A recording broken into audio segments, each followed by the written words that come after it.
ಮಲೆನಾಡಿನಲ್ಲಿ ಮಳೆಯ ಅಬ್ಬರ ಮುಂದುವರೆದಿದೆ. ಭೂಕುಸಿತದ ಆತಂಕದಲ್ಲಿ ಚನ್ನಡ್ಲು ಗ್ರಾಮಸ್ಥರಿದ್ದಾರೆ.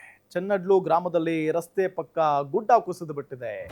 ಈ ಗುಡ್ಡ ಕುಸಿತ ಆಯ್ತು ಅಂತ ಅಂದ್ರೆ ಬಹಳ ಭಯ ಶುರುವಾಗ್ಬಿಡುತ್ತೆ ಪಾಪ ಅಲ್ಲಿನ ಗ್ರಾಮಸ್ಥರುಗಳಿಗೆ. ಸಿಕ್ಕಾಪಟ್ಟೆ ಭಯ.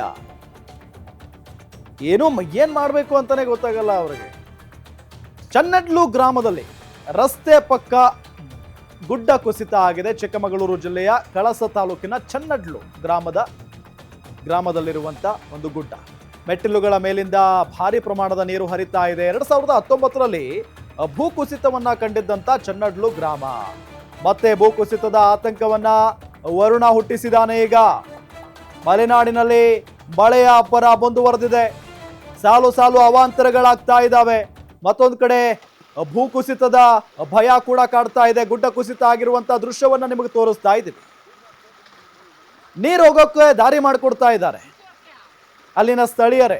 ಇನ್ಯಾರೂ ಬಂದಿಲ್ಲ. ಅಲ್ಲಿ ಗುಡ್ಡ ಕುಸಿದ್ರೆ ಅವರ ರಕ್ಷಣೆಯನ್ನ ಅವರೇ ಮಾಡ್ಕೊಳ್ಬೇಕಾದಂತ ಪರಿಸ್ಥಿತಿ. ಹೌದು, ಆ ಕ್ಷಣಕ್ಕೆ ಅವರೇ ಮಾಡ್ಕೊಳ್ಬೇಕಾಗುತ್ತೆ. ಅದಾದ ನಂತರ ಸಂಬಂಧಪಟ್ಟಂತ NDRF ಸಿಬ್ಬಂದಿ ಆಗಿರ್ಬೋದು, ಬೇರೆ ಬೇರೆ ಅಧಿಕಾರಿಗಳು ಬರ್ತಾರೆ. ಆದರೆ ಆ ಕ್ಷಣಕ್ಕೆ ಮಾತ್ರ ಅವರೇ ಎಲ್ಲಾನು ಮಾಡ್ಕೊಳ್ಬೇಕಾಗುತ್ತೆ.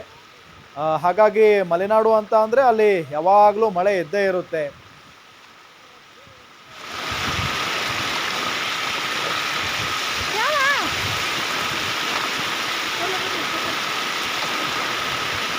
Vamos, Cadu.